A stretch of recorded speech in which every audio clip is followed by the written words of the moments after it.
안녕하세요 여러분, 세상돌아보기입니다. 예, 오늘은 2025년 10월 12일이고 일요일입니다. 자, 정신은 편곡지로 하나 골랐고요. 자, 경주 에이펙 회담을 앞두고 중국과 미국 간의 무역 분쟁이 막 격화되는 그런 모습을 보이고 있어가지고 뭐 어떤 에이펙 회담 전체보다는 오히려 시진핑과 트럼프의 미팅이 취소되는 거 아닌가? 시진핑 오기는 할까? 이런 생각이 들 정도로 정신이 없죠. 또 뭐 많은 분들이 그것이 또 북미 간의 대화, 김정은을 만날 수도 있다는 부분과 또 이렇게 연계가 돼 있기 때문에 전체적으로 파토가 나는 거 아닌가 이런 생각을 하실 수도 있다고 봅니다. 그리고 지금 이제 지난번 유화 분위기가 한번 마련이 됐었죠. 김정은이 아마 베이징에서 시진핑하고 정상회담을 한 이후에 바로 나온 분위기였던 건데 그 점에서 관세 협상에 대해서 휴전을 했다. 한 달까 뭐 얼마 정도 그 시기가 아직 남았어요. 그런데 이것을 지금 에이펙을 앞두고 중국발 선제 공격에 의해서 이게 지금 격화된 거거든요. 그래서 뭐 트럼프가 나 너 안 만날 수도 있다. 만날 이유가 없을 것 같다. 이런 이제 블러핑을 치면서 또 보복 관세 같은 기존에 뭐 일단은 협상 전에 무조건 100%가 좀 올리겠다. 이런 이야기가 막 나와서 정신이 없는데 이걸 교통정리를 한번 해보겠습니다. 이게 뭐 사실관계 뭐 맞니 안 맞니 이걸 떠나서 지금 뭐 몇 가지 언론 보도를 봤을 때는 정신없다는 이야기밖에 안 하고 있기 때문에 이 일이 정신없이 벌어질 일은 절대 아니거든요. 네. 그래서 이것이 의미하는 바가 뭐냐. 제가 보건대는 트럼프가 벌써 뭐 약간 말을 주워 담는 부분이 보이긴 하는데, 에이펙 정상회담에 트럼프와 시진핑 반드시 온다, 둘이. 네, 일단은 그 정도 결론 정도 말씀드릴 수 있을 것 같고, 제가 결론을 이제 그 외에 몇 가지 더 결론을 도출해 보는데 이번 사안이 왜냐하면은 이것이 전략적으로 이루어진 그런 과정이라고 보면은 이 전략을 시행한 양자들의 본심이 여기 묻어날 수밖에 없는 거거든요. 예, 펀치를 날릴 때는 항상 카운터가 걸리게 되면 그냥 가는 수가 있어요. 상대방 펀치 더하기 내가 나가는 힘이 있기 때문에 무게중심이 앞으로 향하고 있기 때문에 그래서 이 채널을 쭉 보시는 분들이라면은 트럼프의 움직임, 푸틴의 움직임, 시진핑의 움직임, 북한의 움직임, 이재명의 움직임이 고도로 지금 조율돼 있다라는 것을 느끼셨을 것 같아요. 근데 이번 일이 이렇게 우당탕탕 일어날 리는 없는 것이죠. 파토구나. 그것은 누군가가 특히나 트럼프가 원하는 일이고 거기에 시진핑이 급한 마음에 뭔가를 덜컥 물었다. 저는 이렇게 생각을 하는 입장입니다. 그러면 오히려 거꾸로 그렇게 동의를 하시게 된다면 거꾸로 미국과 지금 시진핑 중국이 처해져 있는 입장이 또 드러나기도 해요. 의도가 안 나타날 수가 없거든요. 자, 그런 이야기를 한번 좀 드려보겠습니다. 예. 이런 거죠. 일자로 이것은 중국의 선제 공격이라고 저는 분명히 봅니다. 이게 KBS가 제목을 잘 뽑은 것 같아요. 밑에 거부터죠. 미, 중 정상회담 앞두고 전략 광물 통제. 이것은 중국이 그런다는 겁니다. 이것이 물론 트럼프가 여기저기 우크라이나나 여기저기서 히토를 확보하기 위해 노력을 하고 있지만 그것이 지금 당장 손에 잡히는 결과물이 당장 나오는 건 아니거든요. 제가 보기에는. 그럼 히토의 수출 통제를 강화하고 미 압박카드를 한다. 그래서 중국에게 관세를 많이 못 매기게 하려고 한다. 지금 중국과 미국은 여러분 재밌는 게임을 한다는 걸 아실 겁니다. 중국은 전 세계 공장이지요. 아마 그래도 아무리 다른 데가 비중이 늘었다 하더라도 미국이 가장 큰 수입처일 거예요. 예. 그렇기 때문에 너희가 우리한테 관세를 많이 매기면은 너희가 힘들어서 오래 못 간다. 그것 또한 사실이고, 그것은 지금 미국의 트럼프의 정책 자체가, 관세 정책 자체가 오래 지탱될 수 있는 부분은 아니에요. 어느 정도 관세는 늘어난다고는 봅니다만 지금 같은 방식으로 오래 갈 수는 없다. 미국 내의 불만 이때까지 뭐 현실과는 무관하게 실제적 현실과는 무관하게 편안하게 살던 사람들이 물가가 오르면 버틸 수 있겠습니까? 또 거꾸로 트럼프는 우리가 중국 너의 최고의 수입처인데 우리가 관세를 올려서 수입을 줄이게 되면은 너희 되게 힘들 텐데 자, 누가 먼저 죽느냐 이런 게임을 하고 있는 거란 말이에요. 기본적으로. 근데 기본적으로 이걸 둘 다 오래 갈 수 없어요. 그럼 정치가 아니에요. 그거는. 네, 그거는 개인 간에 화가 폭발하거나 너무 삐져가지고 할 수는 있지만 국가 간에 그렇게 할 수는 없는 거거든요. 그래서 어느 순간 타협을 해야 되는 부분이에요. 자, 거기서 시진핑도 중국 내부에서 어려움이 있지 않겠습니까? 그래서 지금은 공세를 취했다. 미국이 이걸 오래 버틸 수가 없으니까. 그런 모습은 여러분도 짐작하시잖아요. 그죠? 그래서 여기서 조금 더 누르면, 트럼프가 우리한테 세게는 못할 것 같다. 그럼 최소 현상 유지는 되지 않겠느냐. 이렇게 저는 시진핑이 판단을 했다고 생각합니다. 예. 이 말은 즉 뭐냐. 이렇게 먼저 대시를 했다는 것은 시진핑이 트럼프의 본심을, 진짜 의도를, 숨긴 의도를 잘 모르고 있다. 이걸 거꾸로 보여줬다고 생각해요, 저는. 네. 자, 이런 기사도 보이더군요. 트럼프의 발작을 부른 중국 히토리오 수출 통제. 뭐 이 정도 분위기로 언론에서 보도가 되는 거예요. 정신없다예요, 결론은. 예. 여기 보면 또 핵심 변수는 콩 이런 이야기 나오는데 이건 어느 뉴스에도 다 이런 이야기가 나와요. 히토리오 거는 이제 중국이 가지고 땡겼다 밀었다 하는 그런 부분인 건 아시고 미국은 중요하죠, 그게. 중요하고 콩은 또 뭐냐면은 이것은 요번에 대두된 문제는 아니에요. 왜냐하면은 금년 초부터도 이미 그 바이든 때부터도 그랬고 중국이 수입선을 다변화했거든요. 관세와는 무관하게. 왜냐하면 이걸 자꾸 시비를 걸려고 하니까. 왜냐하면 콩이 중국에 팔리는 콩이 뭐 메주를 만드는 건 아니고 제가 보기에는 그 중국 사람들이 튀긴 음식이 많다 보니까 14억이 지금 튀겨 먹는데 식용유를 만드는 원료로 쓰는 거예요. 여러분 중국 마트 가보신 분 계실지 모르겠는데 예전에 제가 중국 출장 가가지고 마트를 구경 갔는데 우리는 뭐랄까 콩기름이 식용유가 커봤자 이 정도잖아요. 가정용, 제 말은 가정용 이마트나 뭐 이렇게 롯데마트 가면 가정용 파는 거잖아요. 이 정도밖에 안 돼요. 예. 그런데 거기는 일반 소매용으로 파는데도 불구하고 막 이런 게 있어요. 종류가 엄청나게 많고 가격이 천지차이예요. 싼 것부터 엄청나게 비싼 것까지 있어요. 자, 거기에 쓰는 콩인데 이것을 수입선 다변화해서 남미에서 사기 시작했단 말이에요. 이것은 트럼프랑 직접적 상관은 없는데 그런 속에서도 작년 이맘때 콩 수확철이죠. 지금이 콩 수확철. 그래서 문제가 된 거예요. 콩 수확철에 작년에 650만 톤인가 정도를 사준 거예요. 수입선을 다변화했지만 사준 거예요. 근데 이번에는 안 산 거예요. 산다는 이야기 아직 없는 거예요. 이거 살 수도 있어요. 추가로. 자, 이것은 이제 트럼프에 타격을 주기 위한 거거든요. 그래서 히토리오 더하기 이걸로 밀어붙이는 거예요. 트럼프를 궁지로 모르겠다. 나하고 타협해라. 이런 거거든요. 이게 제가 낫겠다는 겁니다. 예. 시진핑이. 시진핑이 생각하는 게 이 정도구나. 이런 거가 파악이 돼요. 네. 자, 이런 이야기 또 나오죠. 미국이 계속 고집 부리면은 뭐 중국 싸움 두렵지 않아.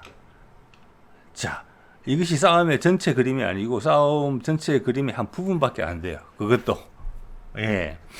그런데 저는 시진핑 당에 끌려 들어왔다고 보고요. 일단 언론들이 다 이렇게 생각하니까 전 세계 여론들이 다 이렇게 생각한다고 보시면 맞을 것 같아요. 마음대로 되는 일 하나도 없다. 곳곳에 빨간불, 마가 대비상 이런 거예요. 이게 궁지로 몰았다고 생각하는데 아니에요. 어제까지 트럼프의 행적을 유심히 살펴본 입장에서는 자, 볼까요? 트럼프 대중 100% 관세 폭탄에 무역전쟁 재점화 이래서 주식값 폭락하고 뭐 어쩌고 저쩌고 이런 거 발생했죠. 그것도 제가 봤을 때는 트럼프가 어느 정도 예상한 부분이에요. 다만 트럼프 대통령은 이후 백악관에서 기자들의 관련 질문에 미중 정상회담을 취소한 것은 아니지만 개최 여부는 모르겠다. 나는 한국에는 간다. 이거 한다는 겁니다. 반드시 합니다. 이것은. 시진핑 반드시 와요. 자, 중국 고관 대작들이 한국에 오면 주로 신라 호텔을 먹는데 그래서 신라 호텔에 갑자기 중국 사람들이 예약을 했기 때문에 그 예식도 취소하고 신라 호텔에 그랬다가 다시 예약을 받는다. 이런 기사가 1, 2주 전에 났던 것 같아요. 그래서 시진핑이 안 오나? 자, 이런 부분들이 이제 거론되는데 그것은 APEC 정상회담을 어떤 이재명의 성과로 삼으려고 한다. 그래서 거기에 부정적인 내용이 나오는 것을 좀 확대 전파하려는 그런 좀 심리도 포함이 되어 있는 것 같아요. 일부 진영에서. 자, 그래서 시진핑 안 올 수도 있다는 것인데 저는 이거 보고 시진핑은 100% 온다라고 봅니다. 아주 드라마틱한 미팅이 된다. 원래랑 틀어지는 건 하나도 없다는 거예요. 결론은. 제 결론은. 뭐 여러분 결론 다를 수 있어요. 제 의견이죠. 미래를 제가 어떻게 다 알겠습니까? 자, 그래서 미중 회담 만날 이유 없어. 이거 블러핑이죠. 값 올리는 겁니다. 의도적으로. 시진핑이 저렇게 하니까 발발 아이고 꼭 만나야지 뭐 이렇게 당연히 그렇게 할 리는 없는 거잖아요. 그러니까 이것은 에스컬레이션 되는 거예요. 이렇게 상황이 악화되는 건데 그게 적절하게 멘트를 날리는 거예요. 트럼프는. 그래서 이거에 대한 전 세계 주목도가 높아지고 있어요. 게다가 시진핑 양대 패권 경쟁 중인 두 강대국이 만나는 거잖아요. 여기서 한반도에서 만나는데 한반도도 분명히 중요한 겁니다. 왜 이런 상황 이 둘이 회담을 한반도에 와서 하느냐? 그러려면 트럼프가 가지를 하나 더 쳐야 되겠죠. 한반도 중요하기 때문에 한반도에서 하는 거거든요. 시진핑은 그냥 오는 거고 트럼프가 거기 온다니까 이번에 공격 기회를 삼아야 되겠다. 이렇게 오는 거예요. 그래서 수가 밀린다. 시진핑이 그런 생각이 들고 이거 한번 볼까요? 이런 기사가 났어요. 트럼프 중국에 100% 추가 관세를 요구했고 그래서 주가가 엄청나게 빠졌고 우리나라 주가도 내일 많이 빠지겠죠. 그렇게 되면은 암호화폐가 60억 달러 이상 청산이 돼서 패닉이 발생했다. 암호화폐가 값이 확 폭락했다는 거예요. 밑에 내용 중에 핵심 내용이 이거예요. 암호화폐는 빠지는데 투자자들은 대신에 미 국채와 금 등 안전자산으로 몰려. 자, 이거 보시면 여러분 저는 두 가지 생각이 들어요. 이걸 보고 뭐냐면 첫 번째는 저 암호화폐라는 것들이 트럼프가 대통령이 되기 전에 유세 기간에 암호화폐에 대해서 관심을 보인 적이 있어요. 근데 제가 봐서는 트럼프가 대통령이 되고 나서 암호화폐에 대한 언급은 없어요. 왜냐하면 암호화폐는 기본적으로는 달러의 적이거든요. 그럼 쉽게 말해서 달러의 적이면 금하고 같이 가야 돼요. 암호화폐가. 지금 이 상황은 달러가 약해져야 되는 상황인데 위기의식을 몰아넣으니까 달러로 몰려요, 돈이. 자, 이렇기 때문에 미국이 예전에 경제위기론 이야기들이 나왔을 때 미국이 세상에서 제일 많이 망한다는 거, 마지막에 망한다는 겁니다. 잘못은 미국이 다 해놓고도. 다른 화폐들 다 빨아먹은 다음에 마지막에 무너진다는 거예요. 세계 경제 위기가 심해질수록 그것은 미국의 경기가 위축됐기 때문에 그런 것이고 미국의 물건을 파는 중국도 위축될 수 있는 거거든요. 지금 세상이 그렇잖아요. 그러면 다른 화폐부터 망하고 미국의 달러의 가치는 올라간다 오히려. 지금 살짝 올라가 있잖아요. 우리 원화 대비 보더라도 지금 1,400원 몇 년 전만 하더라도 그게 코로나 전만 하더라도 한 1,200원 선이었거든요. 그게. 그러니까 10% 10몇 프로 오른 거예요 지금. 다른 나라들도 다 마찬가지예요. 자, 그걸 가지고 미국은 사실 혜택을 봐요. 물건을 싸게 살 수 있기 때문에. 그런데 그것을 지금 관세를 해가지고 물가도 올려놨거든요. 자, 이게 되게 복잡한 게임이 안에 있어요. 자, 미국이 확 망가지는 것을 막고 있는 부분이 있어요. 관세가. 그런 부분에 봤을 때. 이거는 경제학자들이 고민을 좀 해봐야 할 부분인데 제가 쭉 지난 10수년간 살펴온 방식의 경제적 상식으로 봤을 때는 그렇습니다. 이 관세 이거 되게 묘한 부분이에요. 자, 그래서 이 하나는 암호화폐가 달러의 대안은 아니다. 대안이 돼야 되는데 대안이 안 되고 있어요. 금값은 오르잖아요. 그죠? 이게 현실적인 메커니즘이라는 거예요. 옛날부터 다 경고를 해왔던 메커니즘이거든요. 그런데 여기서 암호화폐가 빠진다? 금과 같이 가지 못한다는 게 핵심이에요. 제가 관찰한 내용은. 두 번째 내용은. 트럼프가 암호화폐 대안인가라고 살펴봤단 말이에요. 달러가 약해지니까. 푸틴도 달러 대안을 이야기할 때, 브릭스 화폐를 이야기할 때, 금에 연동이 되는 암호화폐 이야기가 한동안 공론화된 적이 있었고 카드가 들어갔다 나왔다 몇 번 했어요. 아마 중국은 당연히 동의했을 거예요. 금에 연동되는 암호화폐 이게 달러의 대안일 수 있다. 근데 그런 것들이 다 죽었어요.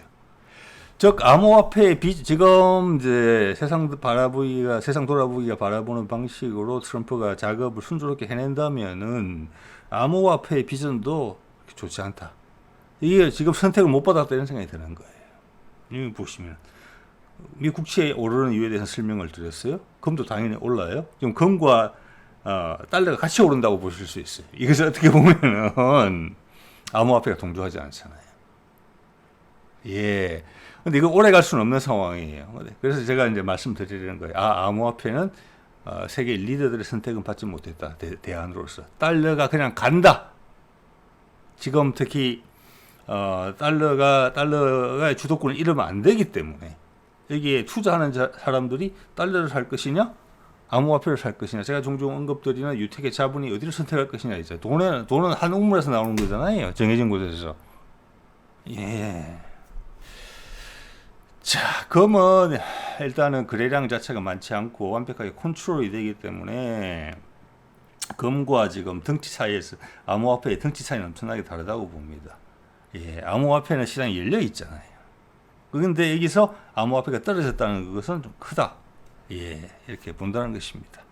자, 뭐 참고가 되시는 분들도 있으리라고 봅니다. 제 답이 정답은 아니다 할지라도. 자, 그러면서 연합뉴스에서 이런 보도가 나왔어요. 어제 80주년 노동당 창단 기념 밤에 프레이드 했죠. 제가 프레이드 쭉 봤습니다. 주요 장면을 봤는데 예전과는 똑같아요. 특별한 게 없어요. 화성에서 화성 20호 ICBM이 화성 20호가 등장한 거 빼고는 딴 거 판박이처럼 똑같았어요. 그래서 약간의 뭐라고 할까, 새로운 것은 없었다. 어차피 지난번에 최신 고체 로켓 화성 최신형도 북한 미국 다 타격할 수 있고, 그 크기를 봤을 때는 안에 그게 다 들었을 거거든요. 다 탄두가. 자, 그것이 더 고도화됐거나 탄두가 늘었거나 이 정도일 겁니다. 예. 자, 그래서 이건 하기는 하는 건데, 더 큰 것은 왼쪽에 이제 이창이 오고, 저 오른쪽 끝에 지금 메드베데프가 보이죠? 그 옆에 이제 베트남 총리가 베트남 서기장에 서 있고. 이건데, 이걸 보고 군사적 밀착까지 과시한 북중러 한미일 협력을 안개 속. 이것은 연합뉴스가 참 못됐다. 예. 여기서 일본을 구원하려고 하고 있었다. 여기서 거짓말한 것은 뭐 북중러에 항상 저렇게 덤태기를 씌우니까 그렇다 하지만 일본을 여기 끼우려고 한다는 부분이 그렇거든요. 왜 안개 속이라고 부르는지. 즉 이것은 연합뉴스가 윤석열과 기시다가 바이든 정신도 오락가락하나 바이든을 놓고 한미일 군사 동맹을 하려고 했던 것을 지지한다. 강력하게 지지했고 그게 안 돼서 아쉽다. 이렇게 이야기하는 것밖에 안 돼요. 연합뉴스는. 그게 내란의 한 이유가 됐음에도 불구하고 이거는 언론으로 살 수 없는 표현이라고 생각을 합니다. 자, 이거 볼까요? 이걸 생각해 보셔야 돼요. 제가 그때 이런 말씀 드렸죠. 제가 오늘 제목이 똑같아지는 거예요. 결과적으로 똑같아진 거예요. 이 제목의 어떤 영향을 받아서 오늘 제목이 나온 게 아니고, 그때 뭐였습니까? 이 미팅을 하면서 김정은 몸값이 올라갔어요. 푸틴이 일 훨씬 많이 했어요. 인사적인 치레만 했고, 사실은 김정은이 중국에 대한 도리를 다 하지 않았어요. 북내 상호방위종을 체결한 다음부터는 그래도 그를 모실 수밖에 없었다. 중국이 기분이 언짢지만 이를 계속 데리고 가야 된다. 중요한 건수가 생길 것 같으니까. 또 그때 내부적으로 무슨 대화를 했는지 모르겠지만 이 대화의 결과물로 한반도의 남쪽에서 개최되는 에이펙에 오게 된 큰 핵심적인 이유가 여기 됐다고 봐요. 왜? 한반도에서 무슨 일이 생길 것 같으니까. 거기에 올라타지 않으면 손해가 될 것 같으니까. 그래서 아무 그 힘도 없는 보잘것없는 경제력을 가진 북한한테 짜증 한번 못 내고 에이펙 참석이 된 것입니다. 왜? 중국이 빠지면 손해를 볼 것 같으니까. 자, 그 자체가 중국이 전체 상황을 주도하고 있지 못하고 끌려오고 있다는 것입니다. 미국과의 패권 경쟁의 당사자로서 부족한 모습이죠. 예. 자, 그래서 제가 생각하는 부분은 이렇습니다. 시진핑은 카드를 던졌고 트럼프랑 협상을 해야 되네요. 예, 그렇게 협상을 하기 위해서 트럼프가 반드시 올 것이고, 시진핑도 이 말을 공격을 했기 때문에 경주 에이펙이라는 무조건 옵니다. 그래서 이것만 하더라도 경주 에이펙 자체의 중요성과 밀도가 상당히 높아진다. 자, 세기의 회담 같은 분위기가 될 수도 있어요. 치고 받았으니까. 예. 자, 그래서 이 상황에서는 무역 전쟁이라는 부분은 극적으로 화해가 되는 부분이 분명히 발생한다. 히토리오 공급체에게 중국 입장에서는 콩 사주면 되는 거예요. 그리고 트럼프는 이에 대해서는 관세에 대해서 확실한 이야기를 좀 해줘야 되겠죠. 네. 그 정도는 해주지 않을까 봅니다. 그리고 제가 그런 말씀을 꾸준히 계속 드려왔어요. 관세나 무역협정 부분에 있어가지고 뭐 미국이 뭘 요구하든지 간에 유럽의 제국들도 그것이 그대로 시행될 것이라고 믿지 않고 우리도 그렇게 믿지 않는다. 긴장도가 떨어져 있다. 물론 열심히 협상을 하지만 그게 그대로 시행될 수 없는 내용이에요. 아니 투자하라 그러면서 돈을 몇백 조를 갖다 그냥 달라 그러면 어떡해요? 말이 안 되는 거잖아요. 그래서 대신 중요한 것은 여기서 중국에 대해서 결정을 해주면서 이게 국면 전환이 돼야 되는 부분이에요. 여기서. 그리고 타이밍이 됐어요. 이 상태로 트럼프를 끌고 갈 수가 없어요. 그래서 제가 생각하는 소득이라는 것은 그런 부분이 타이밍을 여기로 골랐구나. 이때까지 해왔던 정신없는 돈키호테식 무역전쟁, 횡포죠. 관세 부분이 여기서 일단락이 되지 않겠는가. 관세가 사라지지는 않겠지만 중국한테만 특혜를 줄 수가 없기 때문에 또 그냥 올린다고 하더라도 전 세계 경제가 마비되는 상황이 미국이 제일 먼저 죽어요. 그러면. 네. 자, 그래서 여기서는 상당히 합리적인 수준으로 내려가고 전 세계에 적용이 되면서 이게 마무리가 된다. 그러면 트럼프는 그런 어떤 관세 횡포, 무역 횡포, 무역 협상 횡포는 거기서 끝나고 그의 역할을 다 한 거예요. 시진핑 이런 무대로 나오게 한 것이고, 거기에 대해서 거꾸로 그 즐거움에 행복감에 도취돼서 한반도 비핵화와 북미 종전선언에 지지를 하게 된다. 시진핑도 그 흐름이 진행되고 있다는 걸 알기 때문에 여기서 발을 빼지 못해요. 그리고 공정한 상황에서 게임을 하자라고 하기 때문에 석연찮은 부분이 분명히 있지만 지금보다는 낫다. 왜 지금 트럼프가 화도 흔드니까 거기에 대해서 위기의식도 많이 느끼고 중국 내부에서도 많은 문제가 생기지 않았겠습니까? 대미 수출이 타격을 받는 부분에 있어서 여러분 뭐 알리익스프레스나 중국 사이트에서 뭘 해외 직구를 하시는 분들은 아실 거예요. 지난 몇 년간 중국의 물가도 진짜 많이 올랐다는 것을. 네. 자, 그래서 이것을 중국하고 이렇게 한번 겨루기를 한 것은 시진핑이 거기다 펀치를 먼저 날린 것은 트럼프가 원하던 화살을 발사하기 위해서 활 시위를 당긴 거는 같아요. 지금 발사예요. 트럼프가 진짜 원하는 부분은 한반도 비핵화 북미 종전 이까지는 시진핑이 찝찝하지만 오케이 해줄 수 있어. 그럼 전 세계 최대한 활용하겠죠. 그 전까지 뭐 관세 협상이 오락가락했는지 이거는 싹 다 까먹을 정도로.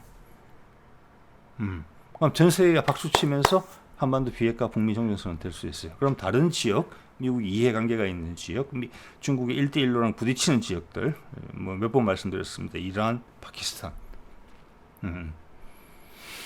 그리고 북한 남북의 소통, 북극 항로 이런 게 다 열리면서 이제 작년 가을에 이야기했던 미국이 이야기했던 외교적 협상과 경쟁에 의해서 패권을 경쟁을 지속한다. 군사적 긴장이 아니고 그 국면으로 바로 넘어가게 돼요. 거기서 트럼프가 원했던 것은 중국의 완벽한 참여. 그럼 푸틴에 대해서 이제 이렇게 많이 준비를 해온 거잖아요. 그것의 결과물을 잡는 거예요. 거기에 대한 대가로서 무역 협정에서 티격태격하면서 중국의 긴장도가 높인 상태에서 흥분하게 만든 다음에 그걸 확 들어주면서 숨겨진 제안을 받아들일 수밖에 없게 엮이는 거죠. 저는 그렇다고 해석을 합니다. 지금 방향이. 예. 그래서 경주 에이펙 회담은 엄청나게 커지고 여기에 김정은이 올라탄다 분명히. 왜? 트럼프 시간 많이 없기 때문에. 저는 그렇게 봅니다. 이번에 뭐 그런 것들에 대한 생각을 꾸준히 말씀드리고 있습니다만은 한 번 더 강하게 확인을 하게 됩니다. 네, 그래서 트럼프의 블러핑이 이게 겨냥하고 있었구나. 결국은 시진핑이 잡았구나. 즉 시진핑은 두 단계로 잡힌 거예요. 푸틴이 북내 상호방위 조약 해가지고 북한의 몸값을 올려놓고 미국하고 계속 뭐 트럼프랑 사이 좋다, 잘 지낸다. 이런 분위기가 나오고 내란이 진압이 되면서 북한과 미국 간의 관계 개선에 영향이 바람이 크게 강하게 불고 거기에 극렬히 반대하던 일본이 주저앉았다. 그럼 그것은 가는 것이다라고 판단했을 거예요. 그래서 그걸 인정하면서 김정은을 만나서 화를 내지 못하고 APEC에 가겠다. 자, 북미 종전선에 발을 담그겠다. 찝찝하지만 그 정도가 지난번에 제가 좀 전에 보여드렸던 그 영상의 상황이었고, 이번에 트럼프는 확인 사살을 한 거죠. 무역전쟁을 가지고. 즉 대화해의 국면을 짠 거예요. 전 세계 이목을 집중하면서. 대화해의 국면이고 그 성자는 트럼프가 될 것입니다. 실제 성자가 되는 부분은 뒤에 1단계, 2단계, 3단계 해가지고 시간 조금 걸리겠죠. 바로 투자 바람 이야기 나올 겁니다, 아마. 그래서 트럼프가 사니까. 그래서 이게 되게 APEC을 기점으로 해서 많은 것들이 진행이 될 것이다. 그래야지, 그러면은 이재명이 이야기해왔던 북극 항로, 그리고, 뭐라고 할까, 코리아 리스크가 없어지면서 주식시장에 태워라, 돈 번다. 해외 투자에 대한 장벽을 많이 허물고 있죠. 그게 다 일맥상통해지는 거예요. 급하게 하고 있잖아요. 예. 자, 그러면서 이걸 제가 이제 오늘 타스 통신을 보니까 이런 기사가 한 켠에 보여요. 뭐냐면은 트럼프가 젤렌스키와 통화를 해서 토마호크 순항 미사일 제공을 논의했다. 이런 기사가 떴단 말이에요. 저는 이걸 보고 느끼는 것은 뭐냐, 트럼프의 치밀함이다. 주도 면밀함이다. 이걸 느껴요. 혹시 방심하는 세력이 있을까? 혹시 누군가가 이런 거 슬쩍 넘어가는 거 아니야? 라고 하는 부분까지 혼선을 주기 위해서 무역뿐만이 아니라 우크라이나전도 우리가 계속 우크라이나를 미국이 지지하고 있다라는 거. 핵심 무기를 줘서 푸틴을 공격할 수도 있다. 공격을 할 수 있게 하게 할 수도 있다. 이런 것을 계속 풍기고 오면서 긴장을 유지하는 거예요. 그걸 꼭 빠뜨리지 않았어요. 근데 뭐 제가 봐서는 이런 거죠. 토마호크 순항 미사일인데 이거는 이미 약간은 옛날식 미사일이에요. 요즘은 이제 초음속이나 극초음속으로 바뀌었죠. 토마호크 같은 미사일은 아음속이고 뭐 낮은 고도로 날아간다 하지만 저는 독일이 이야기하던 우리도 가지고 있는 타우루스급 정도 되면 어느 정도 러시아의 핵심 지역에 핵심 시설에 타격을 줄 수는 있어요. 그렇지만 토마호크는 옛날 미사일이에요. 이거는 러시아의 방공망에 다 걸립니다. 실제적 위협이 못 돼요. 근데 토마호크라는 이름값이 있잖아요. 그걸로 팔아먹는 거예요, 지금.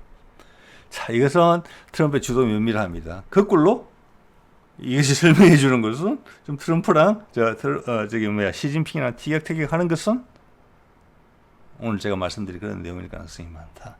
그는 최선을 다하고 있다. 이렇게 봐집니다. 자, 오늘 이 정도 말씀드릴게요. 네.